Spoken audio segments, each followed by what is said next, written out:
கண்ணியத்திற்கும் மிகுந்த மரியாதைக்கும் உரித்தான அல்லாஹுவின் நல்லடியார்களே, நபிகள் நாயகம் ஸல்லல்லாஹு அலைஹி வஸல்லம் அன்னவர்களுக்கு அல்லாஹ் வழங்கிய தனிப்பட்ட 6 சிறப்புகளில் 2ஐ பார்த்து விட்டோம். ஒன்று, குறைவான வார்த்தைகளில் நிறைவான பொருள் தருவது.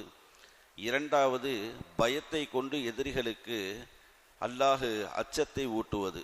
நபிகள் நாயகத்தை பார்க்கின்ற பொழுது அவர்கள் பழிவாங்கும் நோக்கமோ யுத்தம் செய்யும் நோக்கமோ அல்லது இதர பல கெட்ட எண்ணத்திற்காக வேண்டி செயல்பாடுக்காக வேண்டி பார்க்கின்ற பொழுது அல்லாஹ் பயத்தை ஏற்படுத்தி விடுவான் என்பதாக இரண்டாவது பார்த்தோம்.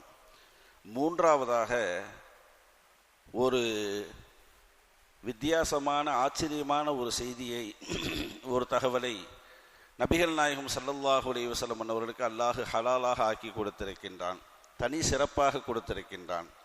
அது என்ன என்பதை நாம் பார்க்க இருக்கின்றோம். ஹதீஸினுடைய அறிவிப்பாளர் அபூ ஹுரைரா ரலியல்லாஹு தஆலா அன்ஹு அவர்கள். இந்த ஹதீஸ் முஸ்லிம் ஷரீஃபிலே 523வது ஹதீஸாக பதிவாகி இருக்கிறது. நபிகள் நாயகம் ஸல்லல்லாஹு அலைஹி வஸல்லம் அவர்கள் சொன்னார்கள், வ உஹில்லத் லியல் கனாயிம், அல்லாஹ் ஜல்லஷானஹு தஆலா யுத்தங்களில் கிடைக்கக்கூடிய கனீமத் பொருட்களை அல்லாஹ் எனக்கு ஹலாலாக ஆக்கி தந்திருக்கின்றான் என்று சொன்னார்கள் ஸல்லல்லாஹு அலைஹி வஸல்லம். யுத்தங்களில் எதிரிகளோடு போர் புரிகின்ற பொழுது அவர்கள் விட்டு செல்லக்கூடிய அந்த பொருட்கள், அது ஆயுதங்களாக இருக்கலாம், மனிதர்களாக இருக்கலாம், அல்லது குதிரைகளாக இருக்கலாம், படை பட்டாளங்களாக இருக்கலாம், எதுவாக இருந்தாலும் சரி, அத்துணை பொருட்களையும் அல்லாஹ் எனக்கு ஹலாலாக ஆக்கி தந்திருக்கின்றான் என்று ரசூலுல்லாஹி ஸல்லல்லாஹு அலைஹி வஸல்லம் அவங்க மூன்றாவது அல்லாஹ் மற்ற நபிமார்களை விட என்னை சிறப்புப்படுத்தி வைத்திருக்கின்றான் என்ற ஒரு தகவலை சொல்றாங்க.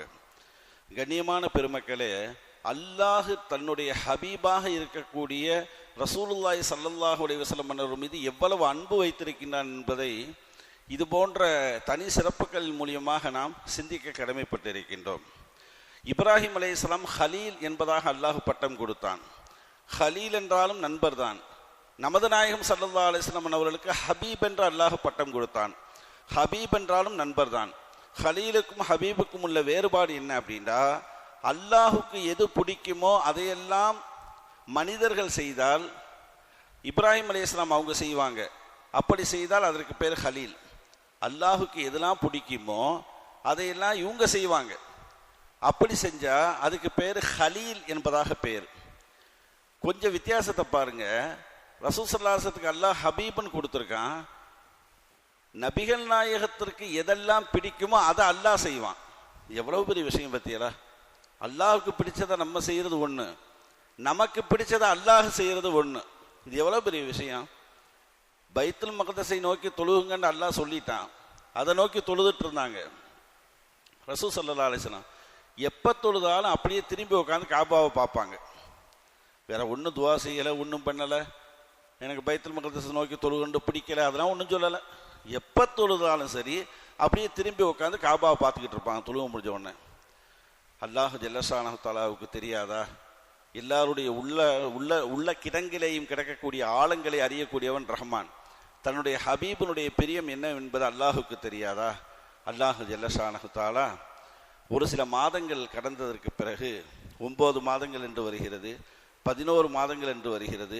அந்த பைத்துல் மக்தஸை நோக்கி தொழுத அந்த கால அவகாசம் அல்லாஹ் ஜிப்ரீல் அலைஹிஸ்ஸலாத்து வஸ்ஸலாம் அவர்களை அனுப்பி அல்லாஹ் அந்த சட்டத்தை உடைச்சான். என் ஹபீபுக்கு பைத்துல் மக்தஸை நோக்கி தொழுகிறது பிடிக்கல, மீண்டும் காபாவை நோக்கி தொழுக சொல்லுங்க. ஃபவல்லி வஜஹக ஷத்ரல் மஸ்ஜிதில் ஹராம் 2வது ஜுஸுவினுடைய முதல் பக்கத்திலேயே இந்த ஆயத்து இருக்கு. ஃபவல்லி வஜஹக ஷத்ரல் மஸ்ஜிதில் ஹராம், அவருடைய முகத்தை இன்னமே காபாவை நோக்கியே திருப்ப சொல்லிருங்க அப்படின்னு அல்லாஹ் ஜல்லஷானஹு தஆலா சொன்னான். அப்ப தன்னுடைய ஹபீபுக்கு எது பிடிக்குமோ அதை அல்லாஹ் செய்வான். இது ஹபீப். அந்த அடிப்படையில் இங்க ஒரு வித்தியாசமான ஒரு செயலை அல்லாஹ் அவங்களுக்கு கொடுத்துருக்கான். ஒரு விஷயத்தை என்ன அப்படின்னா, யுத்தங்களில் கிடைக்கக்கூடிய பொருள். இதற்கு முன்னால் வாழ்ந்த ஏராளமான நபிமார்கள் யுத்தம் செஞ்சிருக்காங்க. அவங்களுடைய யுத்தங்களில் கிடைக்கக்கூடிய பொருளை அவங்க என்ன செய்வாங்கண்டா, எல்லா பொருளையும் எடுத்துட்டு வந்து ஒரு இடத்துல வச்சு தீ வச்சு கொளுத்தி அதை பசுப்பமாக ஆக்கிடுவாங்க. ஹராம் அது, அதை அவங்க பயன்படுத்த முடியாது, அதோட முடிஞ்சு போச்சு. ஆனால் அல்லாஹ் ஜல்லஷானஹு அந்த சட்டத்தை உடைச்சு நீங்கள் கரிக்க வேண்டாம், எரிக்க வேண்டாம், பசுபமாக ஆக்க வேண்டாம், அது உங்களுக்கு ஹலால் என்பதாக அல்லாஹ் ஜல்ல ஷானஹு சொல்லி இருக்கின்றான். ஒன்று. இரண்டாவது ஒரு முக்கியமான ஒரு தகவல் இந்த செய்தியில் இருக்கு. என்ன அப்படின்னா, பொதுவாகவே நம்மளுடைய அடுத்தவர்களுடைய பொருளை எடுப்பது ஹராம் என்பதாக மார்க்கம் சொல்லுது.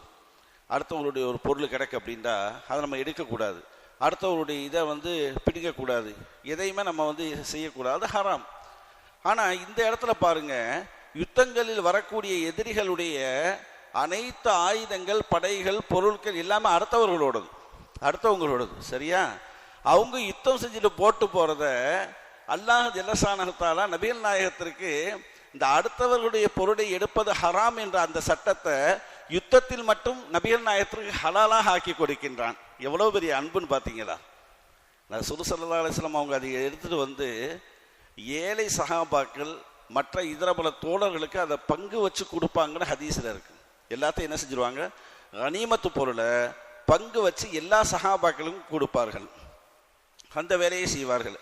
அப்போ அல்லாஹ் ஜல்ல ஷானஹு தஆலா அந்த ஒரு சட்டத்தையும் தன் ஹபீபுக்காக வேண்டி அல்லாஹ் உடைத்து அந்த கனிமத்தை நீங்கள் பயன்படுத்திக்கிறீங்க, கனிமத்தில் அந்த யுத்தத்துக்கு அல்லாஹ் சிறப்பு சலுகை வழங்கினான்.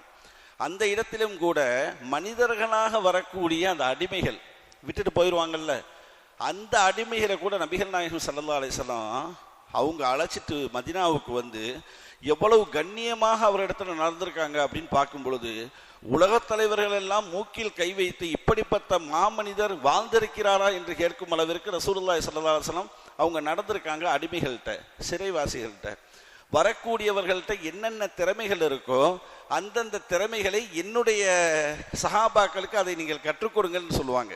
இதுதான் பரிகாரம். ஒரு போர் வீரராக இருப்பார், எதிரி அணியில அவர் அடிமையாக பிடிச்சிட்டு வந்திருப்பாங்க. உனக்கு என்ன தெரியும்னு கேட்பாங்க. எனக்கு வாள் சுத்த தெரியும் சொல்லுவார். எனக்கு என்ன செய்யும், வாள் சுத்த தெரியும். அந்த வாள் சுத்துவதை என் தோழர்களுக்கு கற்றுக் கொடுத்து விட்டு நீ உரிமை, நீ போயிடலாம் அப்படிம்பாங்க ஸல்லல்லாஹு அலைஹி வஸல்லம். வேற எந்த ஒரு அடியோ தடியோ, கட்டி வைப்பதோ, சிறையில் போடுவதோ, அவர்களை பாலைவனத்தில் படுக்க வைப்பதோ, கல்லை தூக்கி மேலே வைக்கிறதோ எந்த ஒன்றும் கிடையாது. உனக்கு என்ன தெரியும், எனக்கு 30 பாஷைகள் தெரியும், அந்த 30 பாஷைகளை என்னுடைய தோழர்களுக்கு கற்றுக்கொடு.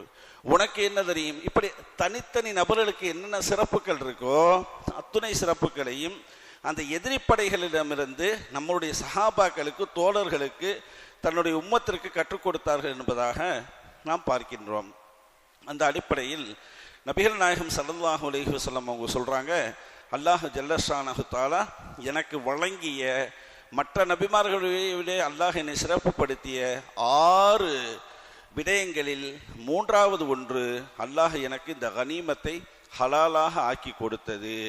அதன் மூலியமாக அந்த வறுமையை நீக்கி அவர்களுடைய செல்வத்தையும் பொருளாதாரத்தையும் அவர்களை உயர்த்தி கொடுப்பதற்காக வேண்டி அல்லாஹ் இதை நமக்கு கொடுத்துருக்கான். அப்படிங்கிற அடிப்படையில் ஸல்லல்லாஹு அலைஹி வஸல்லம் அவங்க இந்த விஷயத்தை நமக்கு சொல்லித்தர்றாங்க. கண்ணியமான பெருமக்களே, அடுத்து வரிசையாக இருக்கக்கூடிய 3ஐயும் வரிசையாக இன்ஷா அல்லாஹ் நாம் பார்க்க இருக்கின்றோம். அந்த நபிகள் நாயகம் ஸல்லல்லாஹு அலைஹி வஸல்லம் அன்னவர்கள் மீது அதிகம் அன்பு வைக்க வேண்டும். சாதாரண அன்பல்ல, கடுமையான அன்பு அவர்கள் மீது நாம் வைக்க வேண்டும். அப்படிப்பட்ட அன்புக்கு, பாசத்திற்கு சொந்தக்காரர்களாக அல்லாஹ் நம்மையும் நம் சந்ததியினர்களையும் அல்லாஹ் ஆக்கி அருள் புரிவானாக. அவர்களோடு சூனத்தில் உலா வரும் உயர்ந்த பாக்கியத்தை அல்லாஹ் நம் எல்லோருக்கும் தந்தருள் புரிவானாக.